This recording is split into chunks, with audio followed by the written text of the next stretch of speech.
I stood behind the heavy velvet curtain, my cap perfectly pinned over my curls, my diploma folder clutched in my trembling hands. 4 years of sleepless nights, side jobs, and skipped meals had all led to this moment. I was the first in my family to graduate from college, the first to even go beyond community college, in fact. My heart raced with pride and nerves, but then I heard them. My father's voice, rough and slurred, cut through the crowd in the front row. "Don't look so proud, girl. We paid for that piece of paper. You just partied your way through." My mother chuckled without bothering to lower her voice. "She looks ridiculous in that gown, like a penguin trying to act important." I froze behind the curtain. I should have known. I had invited them out of guilt, out of some pathetic hope that they would show up and recognize my hard work, but they hadn't changed, not even for one day. As my name was called and the spotlight hit me, I stepped forward with my head held high. I could feel their eyes on me. My classmates cheered. Some clapped, others whistled. My professor smiled with pride. But as I crossed the stage and reached for the dean's hand, I saw my father rise from his seat. "No daughter of mine deserves applause for wasting my money," he roared. The auditorium fell silent. Then, in front of the entire crowd, he climbed the steps. Ah! Slap! The microphone caught the sharp sound of his palm striking my cheek. I stumbled, nearly dropping my folder. Gasps filled the air. Someone shouted, "Security!" My mother stood and laughed. She needed that. Maybe now she'll remember who gave her everything. I was stunned, humiliated. On what should have been the proudest day of my life, I had been assaulted on stage by my own father. But more than the sting of that slap, I remember what happened next. I didn't cry. I didn't scream. I simply turned, picked up my fallen graduation cap, and spoke into the microphone. "You didn't give me everything. You gave me trauma, and now you've given me freedom." Then I walked off the stage. Security escorted them out as the entire auditorium buzzed with whispers and the glow of cell phones recording, but I didn't look back. After the ceremony, my professors surrounded me. Some students hugged me. One dean said softly, "You handled that with more dignity than I've seen in years." But the truth was, I was crumbling inside. I spent the next week avoiding their calls. My parents sent dozens of messages, some angry, others manipulative. "You embarrassed us. You should apologize. We sacrificed for you. Your sister would have been grateful." Oh yes, my sister, the golden child. She dropped out of college in her second semester, got a nose job on their dime, and never worked a real job. Yet they praised her like royalty. I was the mistake, the ungrateful one. But I wasn't broken, not anymore, because what they didn't know was that I had been planning quietly, strategically, and what I was about to do would change everything they thought they owned. After that public humiliation, I disappeared for a while. I blocked my parents, deactivated my social media, and left town without telling a soul. I needed time, not just to heal, but to plan. They had turned my graduation day into a nightmare, but I wasn't going to let that be the final chapter.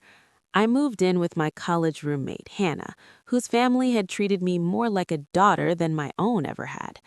I worked 3 jobs: freelance editing at night, waitressing on weekends, and handling administrative work for a startup during the day. I didn't complain because every hour I worked brought me closer to my goal. You see, when I was 16, my grandfather, my dad's father, quietly made me the secondary beneficiary of a long-term investment he had set up for his retirement. I had cared for him when he was sick, feeding him and managing his medications. My parents barely visited. He passed away 2 years into my college journey, and without telling anyone, I rolled those funds into a trust account under a lawyer's supervision, quietly and legally. My parents never knew I had access to any money because I never touched a dime, until now. With the trust funds and my own savings, I did something they never saw coming. I bought their house.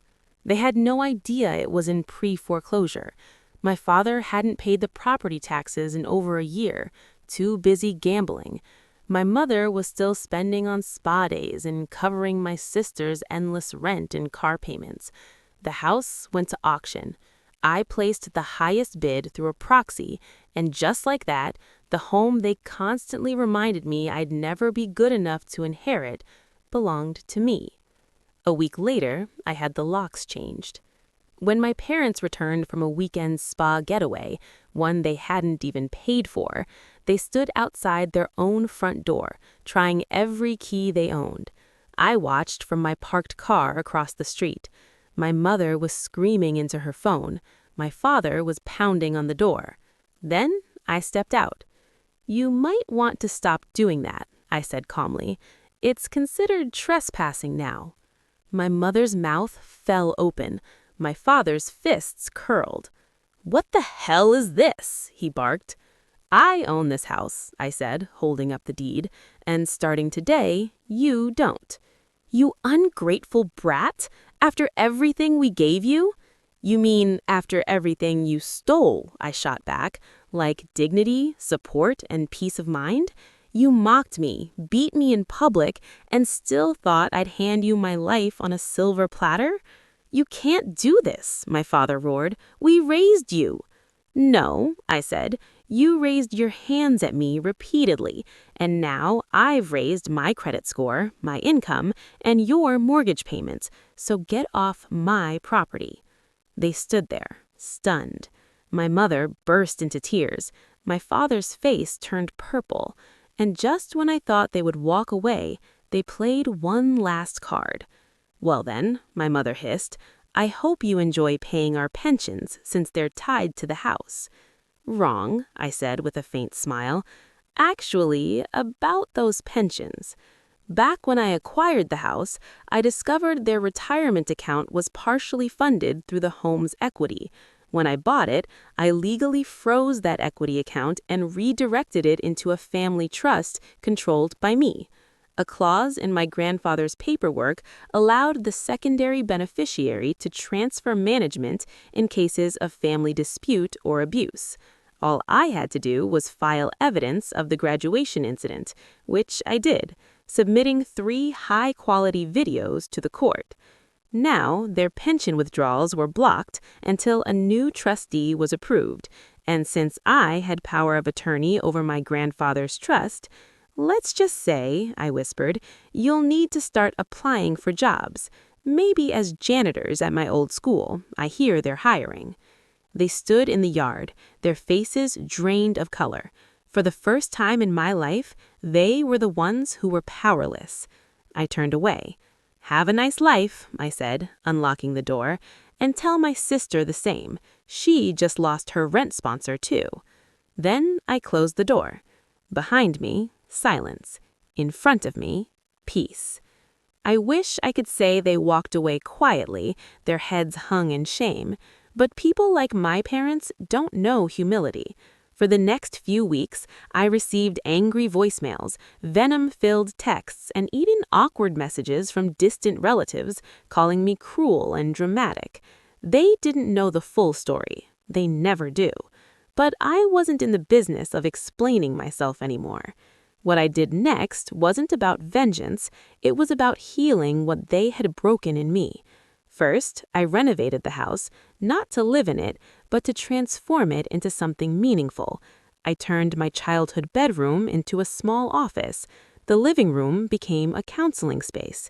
And the basement, where I once hid from my father's temper, was filled with shelves of books, legal resources, and even a small tea station. I called it the Second Start Home. It became a safe space for young adults who had aged out of the foster system or were abandoned by toxic families after college. They found shelter. When news about the center appeared in a local paper, with my story told anonymously, donations began to flow in. Lawyers volunteered pro bono. Therapists reached out. Even one of my former professors came forward to offer workshops. And my parents? They didn't try to fight back. They hired a lawyer to regain access to the pension. It didn't go well. My lawyer presented the graduation video, the footage of my father striking me on stage, my mother clapping. The judge didn't even allow the case to continue. The pension was permanently transferred to me as trustee, with one condition, that I use it for moral purposes consistent with the values of the original grantor. That was my grandfather, and he always said, "You don't build legacies on screams." I used the money to purchase another building. I transformed it into a free housing project for survivors of domestic abuse. One evening, after a support group had ended, I stepped outside and saw my parents standing at the edge of the street. They looked different now, smaller, tired, even embarrassed. "We are homeless," my mother mumbled. My father refused to meet my eyes. There was a pause, long and heavy. "You built all this?" she whispered. Her eyes darted toward the center's glowing windows. "Yes," I said calmly. "Using our money," my dad grumbled. I smiled. "No, using what was left of your humanity, because that's all you ever gave me to work with." Silence fell again. Then she asked the question I always knew would come. "Can we stay, just for a night?" My breath caught. My childhood self wanted to scream yes, to finally be accepted, to finally be good enough. But the woman I had become had already made peace with never being their daughter again. "You're not on the list," I said gently, but firmly. "This place is for people who've suffered." Then I turned away. That night, I sat in my office watching the security footage of them walking away into the cold. It should have hurt, but it didn't, because I had turned the ugliest day of my life, my graduation, into the foundation of a future that wasn't built on shame or pain, but on purpose. And the next morning, I walked onto a stage again. Only this time, it wasn't to receive a diploma. It was to receive an award from the mayor's office for transforming pain into shelter. The audience rose in a standing ovation. Somewhere in the front row, I saw Hannah, my roommate turned sister, wiping her eyes. This time, I smiled without flinching, because no one was there to slap it off my face. And that was the real graduation. Please subscribe to our channel and tell us in the comments where you are watching this video from.